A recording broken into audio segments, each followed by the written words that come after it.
बघा तुम्ही यानंतर आपण पाहूयात महायुतीमध्ये अनेक दिग्गज आपल्याच मतदारसंघामधून लीड देण्यामध्ये अपयशी ठरलेत। त्यामध्ये अनेक बडे चेहरे आहेत।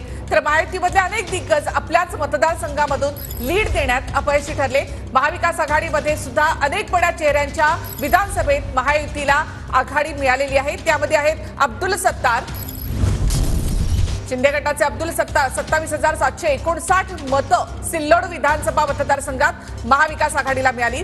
तानाजी सावंत यांच्या 81,177 मतं परांडा विधानसभामध्ये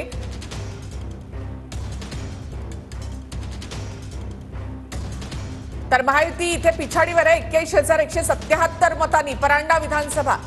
उदय सामंत यांच्या रत्नागिरी विधानसभेमध्ये 10,037 मतांनी महायुती पिछाडीवर आहे। हे सगळे दिग्गज नेते आहेत जे आपल्या मतदारसंघात लीड देण्यात अपयशी ठरलेत। शिवसेनेच्या यामिनी जाधव 46,066 मतं ही भायखळा विधानसभेमध्ये पिछाडीवर आहेत। संतोष बांगर कळमनुरी विधानसभा 21,020 मतांनी महायुती या ठिकाणी पिछाडीवर आहे। मंगेश कुडाळकर कुर्ला विधानसभा 23,659 मतांनी महायुती इथे पिछाडीवर। अजित पवार गटाचे दिलीप वळसे पाटील आंबेगाव विधानसभामध्ये 11,368 मतांनी महायुती त्यांच्या मतदारसंघात पिछाडीवर। तर छगन भुजबळ यांच्या येवला विधानसभेमध्ये 13,205 मतांनी महायुती पिछाडीवर आहे।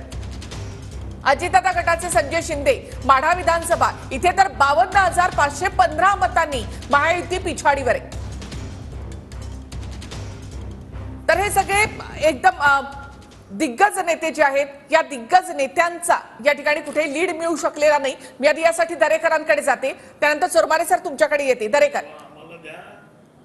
जे राजवागवर मी येते तुमच्याकडे। दरेकर, एक तर दिग्गज नेते लीड देण्यामध्ये अपयशी ठरलेत। यामध्ये सगळ्यात जास्त आहेत ते म्हणजे अजितदादा गटाचे सुद्धा नेते आहेत जे मोठा लीड देऊ शकले नाहीत। उलट महाविकास आघाडीच्या उमेदवारांना तिकडे सगळ्यात जास्त लीड मिळाले। ही धोक्याची घंटा आहे भाजपसाठी सुद्धा।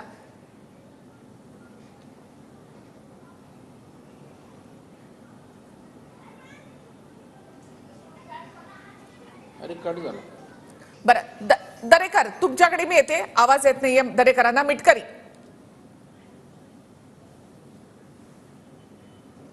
नाही, आता तुम्ही जे काही आकडेवारी दाखवली त्यात आता वळसे पाटील साहेब, भुजबळ साहेब यांच्या मतदारसंघात पण पिछाडीवर अशा पद्धतीने ते दाखवलं जात आहे। मला असं वाटतं कुठेतरी सर्वे चुकतोय का हे एकदा बघा। आणि मला विश्वास आहे की ह्या नेत्यांनी कामं केली, जनतेची कामं केली। त्या विधानसभा जनतेची कामं करणं म्हणजे चौकात बसून जुगार खेळणं एवढं सोपं नसतं। जुगारी माणसांना आमदारकीच्या बद्दल किंवा लोकसभा निकालांचे आकडे आहेत प्रत्येक मतदारसंघानुसार इलेक्शन कमिशनच्या वेबसाईटवर ही आकडेवारी असते की प्रत्येक विधानसभेमध्ये किती मतं कुठल्या उमेदवाराला मिळाली आहेत। आता जर TV9नी पिछाडीवर काही दाखवलं असेल तर नक्कीच एक ग्राह्य धरूया की आता अशा कुठेतरी आम्ही आणखी चांगल्या पद्धतीने काम करू, आम्ही आणखी चांगल्या पद्धतीने पुढे जाऊ की ठीक आहे आम्ही या ठिकाणी पिछाडीवर राहतोय ना महायुती।